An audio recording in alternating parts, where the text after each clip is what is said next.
Hey guys, welcome to Nerdarchy for Nerds by Nerds. I'm Nerdicus Ryan, and today I'm joined by Nerdicus Dave. Nathan Nerdark. Nerdicus Ted. And today we explore evil for fun and profit with a little help from Matthew Mercer of Critical Role.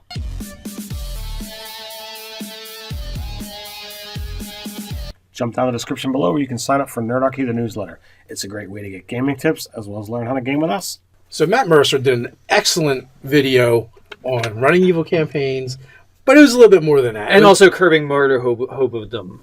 Yeah. Yes. I feel like a huge part of this gets summed up with Session Zero and having a social contract when he's talking about running the evil campaign, the evil game. I mean, he started off with an example of a heated argument happened and the NPC died. And then where does it go from there? And it's possible that the player just kind of got hyped up and did something that he shouldn't have done. But it also could have been an evil character that decided, you know what, all right, fine, I'm killing him, and that's that. So it's definitely two different ways to look at it. Well, no, basically, regardless, whether the character is evil or just the player being rash and hasty, it's still an evil action, right? It's like just murdering someone in cold blood over a disagreement is generally frowned upon by society. So he was just saying that, like, well, now what unfolds as that? And so doing certain unlawful acts, like extreme ones especially, should bear some sort of consequences. And we've gotten questions over the years in regards to, hey, this thing happened in my game. I don't know how to actually resolve it. We've been in games that were designed to be evil, and it wasn't always done in such a way that it's like, okay, this is going to unfold the way normal society would.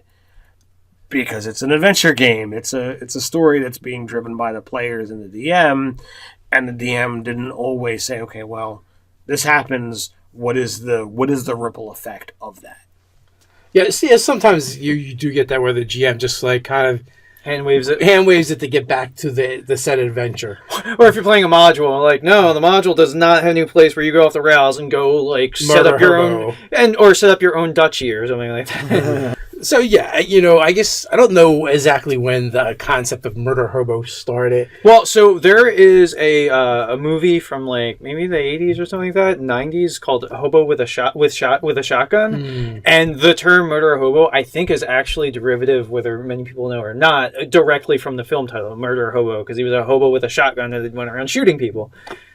But at some point, it got adopted by the gaming culture. Yeah, I mean, it's always been there. There's always been that style of play: kick in the door, take the monster stuff, right? Munchkin, yeah. And then the problem becomes when you leave the dungeon and you still have that same mentality: kick in the door, take their stuff, kill them. Right, and that leads to the murder hobo syndrome, right, where your players also, they don't see the correlation between the consequences that you start presenting to them in the game and the actions they took.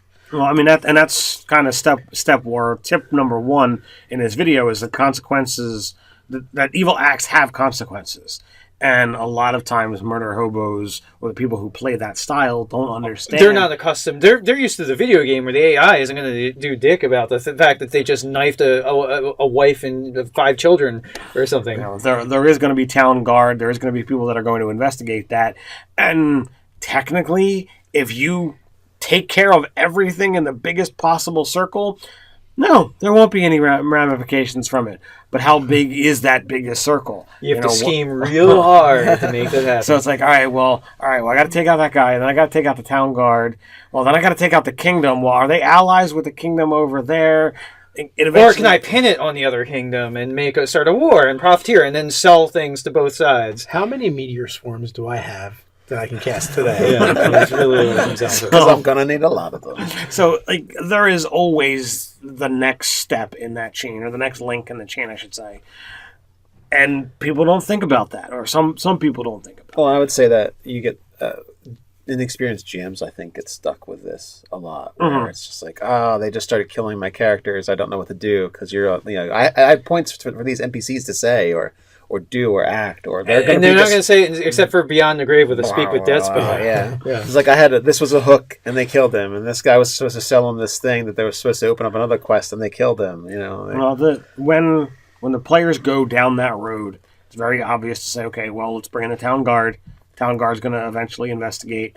If they take out the town guard because the town guard uncovers too many clues, then you need to roll in a more powerful. And eventually you bring in that mighty Justicar paladin that's ready to deal out justice that's far more powerful than the party can handle. You're bringing the Justicar. I'm bringing Judge Dredd. Yeah. Similar thing. Yeah. So, Mr. Mercer, he gave 9 tips, and all of them are about running an evil campaign, except for the very first one, where he touches on the murder hoboism, which can then lead to kind of like an evil campaign, which kind of the problem, the biggest problem with a campaign where it kind of runs into an evil game, as opposed to one that was started from the beginning and planned as an evil game. Both of them require the same thing. You really, even if you haven't done it or you've gone so far from what the original intent was, you might need to stop and do a reset where you have a session 0 and you come up with a new social contract, especially for delving into the area of evil. That's where the social contract becomes really important. How dark do you get it? Is it dark gray, or is it how black can this get? It can't get any darker. And that steps on step number 2, and that's communicate and collaborate with your players. Make sure everybody's on the same page. Because ultimately, the last thing you want to do is force someone out of the group because the direction that the campaign is going becomes uncomfortable for one or more of the players at your table. Yeah, like killing or torturing children. Like that, say somebody is a parent or a school teacher or something like that, and that's just too close to home for them, and that is something that they can't deal with in their recreational hobby. Like, it's understandable. So you don't want to, somebody doesn't want to go to a game to have a miserable time. Well, there's like, why do we play this game? We play this game to escape, right? From our day-to-day drudgery. You might want to rethink your friends if their idea of escape is some of these darker things. Like, it gets a little serial killer, scary, stalker. Yeah, like, and same thing, some people don't want to deal with graphic descriptions of how torture is done. Like, sure, you can say that you tortured them, but if you go into, like, lengthy, voluminous detail in the way in which you're going to flay their skin from them as you question them, most people aren't going to be on board for that, So there's people that are going to, like, want to... Can we just kind of say you do this thing and make a roll for it or something? Yeah. Let's just skim past it real quick. So the next tip is evil is fun. Don't be shy. And while it's great to be the hero, there's times that it can be just as much fun to watch the world burn, to be the villain. Yeah. And it doesn't you don't have to be the world conquering villain. You could be, okay, well, I'm just trying to look out for number 1, or, in this case, the party. Or you could be like Dr. Doofenshmirtz, who just wants to take over the tri-state area. One of the best villains ever. Yeah. Phineas and Ferb action, if you're not familiar. I had no idea where you were going. Like, here's the thing. Like, a Mafia-style game could be a lot of fun. Even playing, like, Cops and Robbers, Bonnie and Clyde style could be a lot of fun. Or, kind of like Wild Wild West style. These can all be really fun, but they don't have to be particularly dark. Again, there's different flavors of that, right? Do you go spaghetti western, or you're going to go, Sopranos or Casino? Yeah. So it can go anywhere in between, or you can look at Game of Thrones, because Game of Thrones does deal with a lot of adult content and some. There's definitely evil acts and darker issues, and you might want to use that as a model of going, well, what from Game of Thrones is okay in your game, and what do you want to not touch? What would you contrast? The other thing, too, you might want to think about in an evil campaign is the scale and scope of your character's ambition. Like, does he want to run just like a municipality, a city, a state level, or like literally a whole continent, or rule the world? Like, what scope of, like, what level of megalomania do you want to instill to your character? Or do they want to just be the shadowy manipulator from behind the power that does it? Right? Which both of those work, but the Joker character that just wants to see the destroy world everything burn does not work for an evil campaign. No. Yeah. Or you can kind of have an understanding with that character that the whole idea is to eventually pit the party against them. If you've communicated everything clearly, maybe there's a back channel between the dungeon master and that player that, like, eventually they're going to have to put you down because you're going to go down this much darker path. Well, that would lead us to the point where Matt was talking about having having a threat that both the good guys and the bad guys want to see put down because it's a threat to everyone. Existential threats. Yeah. And yes, you could run a whole campaign where eventually it's one of the players that do that. But I feel like the lead up with that character and the amount of restraint that player would have to show throughout the campaign might seem inconsistent when you finally get to the moment, and could possibly cause problems from here to there. But you have to tread really lightly when you put the villain character in the party. But that also applies into tip number 4, and that's collaborate on your evil actions. The party needs to be on board with what's actually happening, and if you have somebody that's so far afield, it's like, all right, we're a little bit evil, and you're wee. It's not gonna work. I feel like that's another one you fold back right into the session 0, where you guys discuss and put together the party that works together. Yeah, really, like the only alignment that's pretty much precluded from being an evil party is chaotic evil, because chaotic evil characters just don't know how to play nice with others. They're just not very good at that. So lawful and neutral evil are both solid choices. And you might get away with a Harley Quinn, but again, a character like that you would probably want to tie to another character so that. Who's also chaotic evil? No, they don't have to be chaotic. Well, I'm thinking about the Joker thing. Yeah. But yeah, those two in a party was not good for party balance or cohesion. Nope. But that character connected to a lawful evil character, even a neutral evil character, would work fine because love knows no bounds. Like you could go as a love interest, you could definitely play that back and forth. Doesn't even have to be romantic. It could be familiar. It could be friendship. Yeah. It could be the evil version of Sam and Frodo. Yeah, Dark Mirror version. Yeah. Well, yeah, like you're saying, with love, there's always something that is important to everybody, even if they're a terrible person. So I would say chaotic evil, as long as you can really roll in tightly rein them what in. They're interested in preserving or holding up or actually doing in life. You can roll that in. Like maybe the lawful evil liege lord and his fanatically faithful servant who happens to be a chaotic evil psychopath, like a soldier or something like that, is just bonded to him because he's always been a fantastic person to their family or something.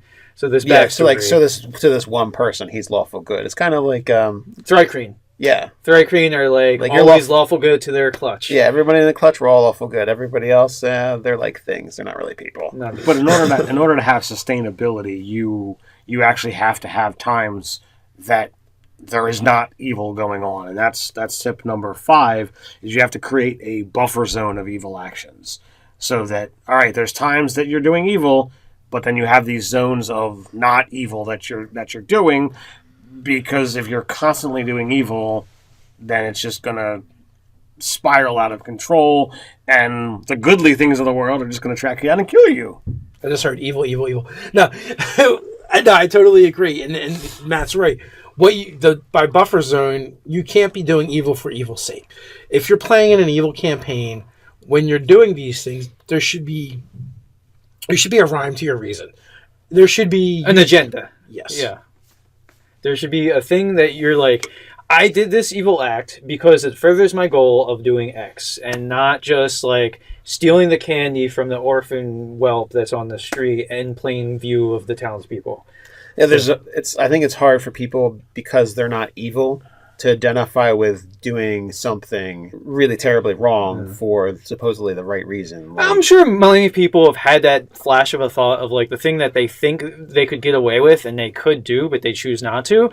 And I think the evil person is the person that 9 times out of 10 does do that thing if it really furthers whatever they wanted to do. But then there's cartoon villainy. So it's kind of like if you're always doing evil acts, it's kind of like gets cartoonish. Like, why are you always doing evil things? Is kind of like a, not even a calling card, but just simply like a goofy character trait almost at that point rather than... Cartoons sometimes just insert things in there just for comedic values. So number 6 is, in his tips, is be flexible on campaign length. Not everybody's going to want to go into a long haul of a... No, really long... what he's saying is it's an evil party and they're going to turn in on themselves and it's going to self-destruct. That's what number 6 is about. That was my takeaway as well. Yeah. Evil... did he actually say that? Or well, in a eloquently but long-winded way of saying, it's just like evil does ultimately turn into itself. There's going to be infighting. And it's fine if that happens, because that's being truest to evil. Is like, evil is so selfish, it has a hard time fully functioning and working together towards a greater goal. It's possible to run a campaign, an evil campaign, to successful fruition, but you're right. Be prepared that it could just implode, because evil is evil. If you get 10 good sessions out of an evil campaign, consider that a major success. If you can build in mechanisms like the Suicide Squad, where Amanda Waller is just like, well, you do what I say or I blow your head off, right? Because there's a bomb in it. Yeah, well, then it kind of works, because you don't really have a choice, do or die. But linked to that whole, turning in on itself, in your session 0, number 7 is limit your PvP. Have it set up in advance of what's allowed and what's not. I'm not really all that thrilled about player versus player. I think it's up to the GM to put out threats, but I'm also not going to say no, I don't allow it in my game, because I think that's kind of like stealing a bit of the player drama. Agency. Well, the player agency and the conflicts that should happen with an evil game or any game. Really. In your Spelljammer game, there was very nearly player on player combat, and we talked it out, but it could have easily been like, all right, I start flying. Yeah, it's really hard for players to not take it personal when you kill their character. And it can create a bad social situation, not game situation, social situation. If players are fighting each other and they're not able to divorce themselves from the characters. We've seen it happen before, probably numerous times throughout our decades of gaming. Yeah. Right. So I am kicking myself for that Spelljammer thing, because I realized the perfect thing to have done to his character actually would have been to geese him to right the wrong. Missed a golden opportunity. Like those things you think of after you leave the game. I was prepared to feeble-mind him, and I know he would have failed to save. So. I don't know. Mark can roll really good sometimes. Sometimes the dice just are with him. He wasn't proficient in the save. All of that being said, you guys had marooned him. It worked out well. That was really a good solid, because other adventures will happen as a result of that. Yes. So number 8 is comfortable levels of evil, and that again is something you talked about, is making sure it's in the session 0 is what's allowable. You talked about, do you want to describe the levels of torture, or do you want to just say you tortured them?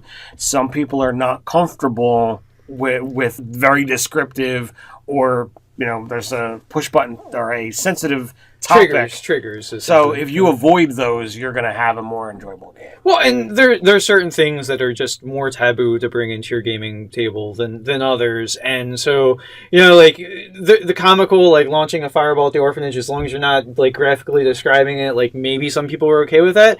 But if you're like, then you start describing the charred husks and all that, like that could rub some people the wrong way. We pretty much covered that. Your group has to decide what's okay and what's not okay. Yeah. Where do you get to your level of like, this is going to make this game something that I need like therapy sessions after, is probably not a good place to be. And Matt's last tip is to go either political or economical in your evil game, because there's always alternate kingdoms or other things that you could be working for, and you're going up against the good people, but there's these things that are going on that you're dealing with the machinations behind. He brings it back to one of the important things about evil. Evil people don't generally see themselves as the bad guy in the story, right? They're just trying to do what they're trying to do. Their methodology might be questionable or whatever. They might see everyone else as the bad guy. And that's what it comes down to. Like, everybody's bad guy is somebody's good guy, vice versa. You can play on that and have a successful evil game. And sometimes it's even better evil when it's legal. So if you figure out a way to make it legal or within the letter of the law, like a good lawful neutral character or lawful evil character. The best example would be the Cold War between the U.S. and Russia, right? Yeah. I'm sure the Russians didn't see themselves as the bad guys. We're not the bad guys, but clearly someone has to be the bad guy, right? That's basically what he's speaking to, in my opinion. And I think it's good because it gives your evil characters a purpose, and so not just spinning their wheels down into murder hoboism.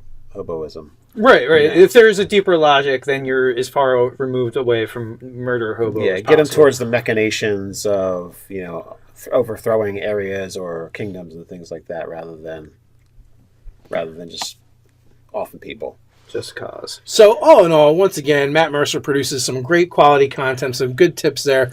Go check it out. We'll put a link to that description in the video below, just in case you didn't find it.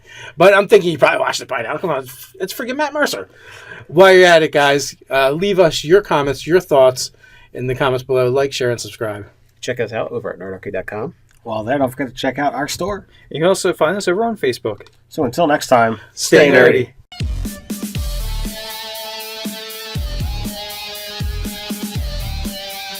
what is the ripple effect of that? Yeah, see, sometimes you do get that where the GM just like kind of Hand waves it. to get back to the said adventure. Or if you're playing a module, like, no, the module does not have any place where you go off the rails and go, like, set up your own, or set up your own duchy or something like that. So, yeah, I guess I don't know exactly when the concept of murder hobo started. Well, so there is a movie from, like, maybe the 80s or something like that, 90s, called Hobo with a Shotgun, and Consequences. And we've gotten questions over the years in regards to, hey, this thing happened in my game, I don't know how to actually resolve it. We've been in games that were designed to be evil, and it wasn't always done in such a way that it's like, okay, this is going to unfold the way normal society would, because it's an adventure game. It's a story that's being driven by the players and the DM, and the DM didn't always say, okay, well, this happens. An evil character that decided, you know what, all right, fine, I'm killing them, and that's that. So it's definitely two different ways to look at it. Well, no, basically, regardless, whether the character is evil or just the player being rash and hasty, it's still an evil action, right? It's like just murdering someone in cold blood over a disagreement is generally frowned upon by society. So he was just saying that, like, well, now what unfolds as that? And so doing certain unlawful acts, like extreme ones especially, should bear some sort of... Hey guys, welcome to Nerdarchy for Nerds by Nerds. I'm Nerdicus Ryan, and today I'm joined by... Nerdicus Dave. Nathan Nerdark. Nerdarcus Ted. And today we explore evil for fun and profit with a little help from Matthew Mercer of Critical Role.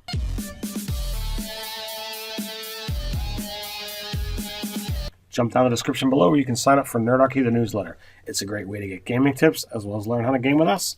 So Matt Mercer did an excellent video on running evil campaigns, but it was a little bit more than that. And also curbing murder hobodom. Yeah. Yes. I feel like a huge part of this gets summed up with Session Zero and having a social contract when he's talking about running the evil campaign, the evil game.